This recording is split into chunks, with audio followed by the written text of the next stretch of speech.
Let's look at momentum and collisions. And I like this thing here, making fun of the sort of most valuable player. Ha ha ha. So we've got a quantity called momentum. Momentum doesn't really mean that much on its own by itself, but it's really useful in solving what happens in dynamic situations, because momentum is one of these quantities. If you can count up it's like energy. Energy by itself doesn't do much until you actually are using it to calculate things. So momentum, for example, there's this quantity, and it turns out that before and after it's conserved. So if you can figure out this thing called a momentum, then the momentum before is equal to the momentum afterwards. That's what we're going to be talking about here. So first, let's just write down the equation. This is on your data booklet, and it just goes P equals mv. Now, technically, this is a vector, so that means we should be putting little vector symbols on top of the P and on top of the V, but let's just leave them. So we've got m as the mass, v is the velocity, which is in meters per second, and p, this quantity of momentum. Well, what are its units? Well, you don't have to know them necessarily, but you can figure them out. Look, p is equal to m times v. M has units of kilograms, v has units of meters per second, so it must be kilogram meters per second. So it's got weird unit, right? Kilogram meters per second, but there it is. And so this idea of conservation of momentum, this is what we mean here, is this conservation of momentum, unless it's acted on by some kind of external, unbalanced, a net force, then the momentum will be conserved. So what I mean by that is that the P, so the momentum before, will be equal to the momentum after. That's going to be the key to solving a lot of things here. So what I often do is I just go ahead and figure out the vector for momentum before, and then I just set that equal to, well, the momentum after. They will be the same. Now we've got a few different kinds of collisions we can look at. That's why I like this one, why science teachers should not be given playground duty. This has everything to do with elastic collisions. So first of all, let's look at these. Elastic means they bounce. This is really important for you to know, and also that there's no energy lost. So what do I mean by this? That means that something coming in. So for example, if this thing right here is coming in with some speed, for example, let's say this one here is moving with some speed u, and this one here has no speed, that's before, then afterwards, this one won't be moving, and this one then will be moving with speed u. That's what's going to happen. So these two things are actually just going to meet, and they're just going to, it's like you ever played a game of pool or billiards? That's what happens there. In fact, I can show you. I have a nice little animation with PHET, good old them. I made them the same mass, and I have the first one here with a velocity of 1 meter per second, the second one with no velocity, and let's see what happens. Boom. They just switch like this. And notice look at the kinetic energy in total. So look at the total kinetic energy, look, still remains unchanged, doesn't it? There's no energy lost, which is good. And notice the speeds here. Notice this one here is 1 and 0, and then it's 0 and 1, because they swap. Okay, so that's what happened, but keep in mind we can also have another situation as well. Let's look at this one right here. We can also have where they're both moving. So maybe the first one moves with some speed u, and maybe the other one moves with some speed, let's call it v. Well, then afterwards it turns out they're going to swap. So this one right here then will be moving with speed u, whatever that is, and this one right here will be moving with the speed v after they've hit. Isn't that kind of cool? So let's look at that one here with PHET just to make sure that makes sense. So I need to reset, and I need to set this one here doing a slower speed. Maybe I'll do like 0.3 or something like that. So that way initially this will be moving pretty fast. This one here will be moving slower, and let's see what happens. So watch them, they meet, boom, and they hit. And notice, by the way, first look at the energy throughout the whole thing. Energy is unchanged, which is interesting. And finally, look at the speeds here. Look, the velocity goes from 1 and 0.3, and they're going to swap when they hit. Watch, this one is 1 and 0.3, and then, boop, 0.3 and 1. So that's what will happen in a fully elastic collision. In other words, the elasticity is 100% in this case right here. Okay, so that's what's going on there. Now, in an inelastic collision, that means they don't bounce. In other words, they stick together. That's going to be the key thing here. So they stick together, and the key thing is some energy is actually lost in this process. It's interesting. Momentum is conserved, but energy is lost. Some of it disappears.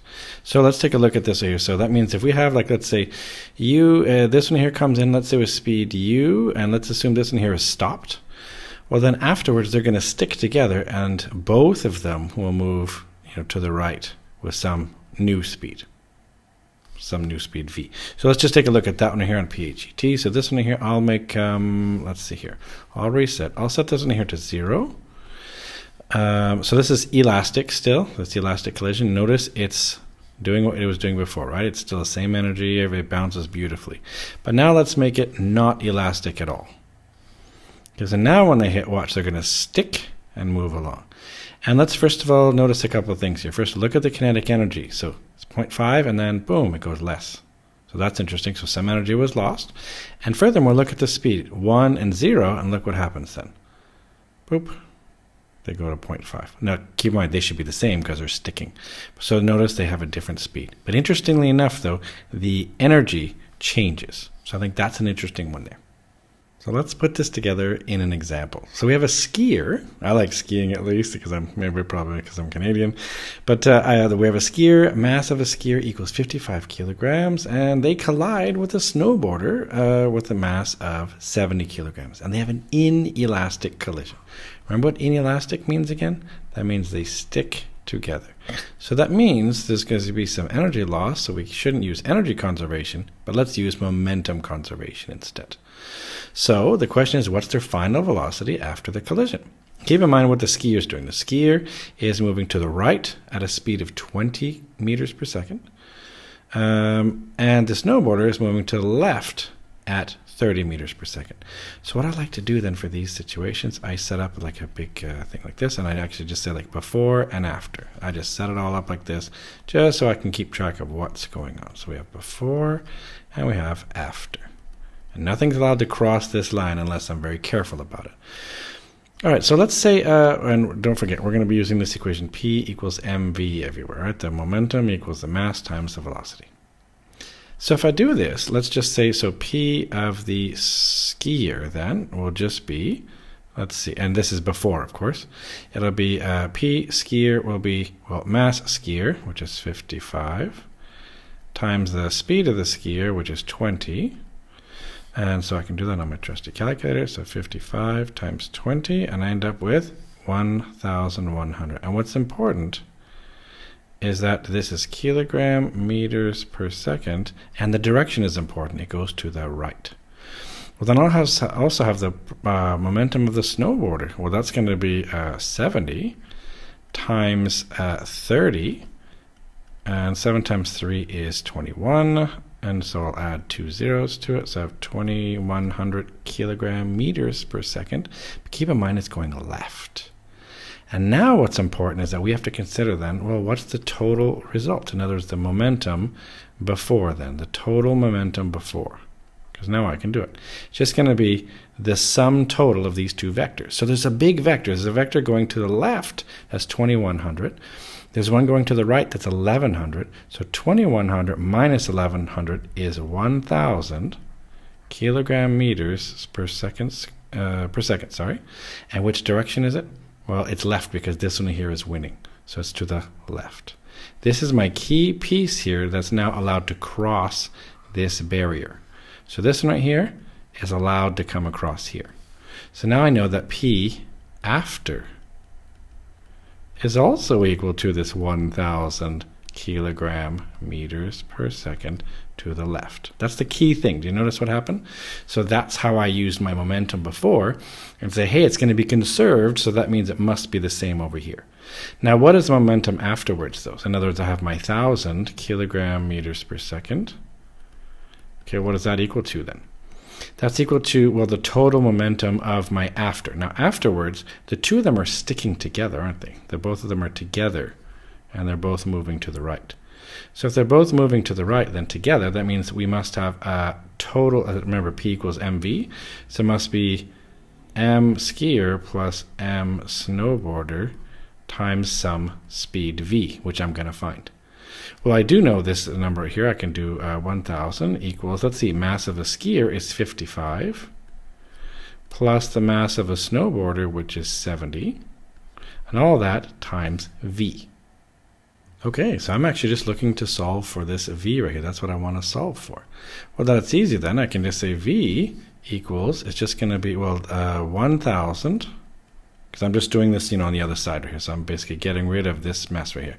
And 55 plus 70, let's see, that's 125. So I have 1,000 divided by 125. And wait, that works out really nicely, doesn't it? 1,000 divided by 125 is 8. So finally then, the final speed then is going to be 8 meters per second. And which way is it going? It's important to know the direction. The direction will be to the left. Why is that? Because that's what it was initially. So that's the really important part right here, is at this one right here, like this. Okay? So this is how we can deal with something, actually pretty complicated looking. Right? And that's because, one of them was going to the right, one of them was going to the left. And so the result is, hey, they actually still go to the left. But it's only because this one here was very massive compared to that one. And it was going faster. So it had a larger amount of this momentum. Notice it was 2,100 compared to 1,100 going to the right. 1,100 right, 2,100 left. There we go.